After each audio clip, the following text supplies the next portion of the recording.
नमस्कार साधकांनो, मी गौरव वडनेरे माझ्या आध्यात्मिक ज्ञान या यूट्यूब चॅनलवर आपले स्वागत करत आहे।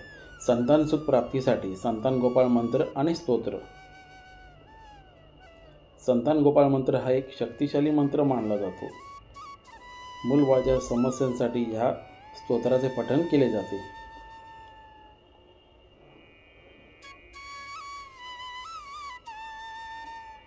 संतान गोपाळ मंत्र ही संतती प्राप्तीची उत्तम पद्धत आहे। भगवान श्रीकृष्ण या जोडप्याला मुलाचा आशीर्वाद देतात। ओम नमो भगवते वासुदेवाय नमः, श्रीकृष्णाय नमो नमः, गोपाळकृष्णाय नमो नमः। ओम देवकी सुत गोविंद वासुदेव जगतपते, देही मे तनय कृष्ण त्वामहं शरणं गतम। या मंत्राचा जप करावा।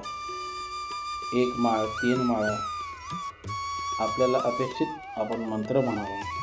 धर्मशास्त्रानुसार पौष महिन्यातील पुत्रदा एकादशी व्रत केल्याने भगवान श्रीकृष्ण ही कृपा प्राप्त होते। हे व्रत विधिवत आचरण केल्याने संतान होण्यासाठी सहकार्य होते, कृपा आशीर्वाद प्राप्त होतो। संतान गोपाल मंत्राचे आध्यात्मिक फायदे। अंतःकरण शुद्ध होऊन पाप आणि भूतकाळातील कर्माचा नाश होतो। कुंडलीतील ग्रह दोष दूर करण्यासाठी या स्तोत्राचे पठण केले जाते। या मंत्राचा जप केला जातो।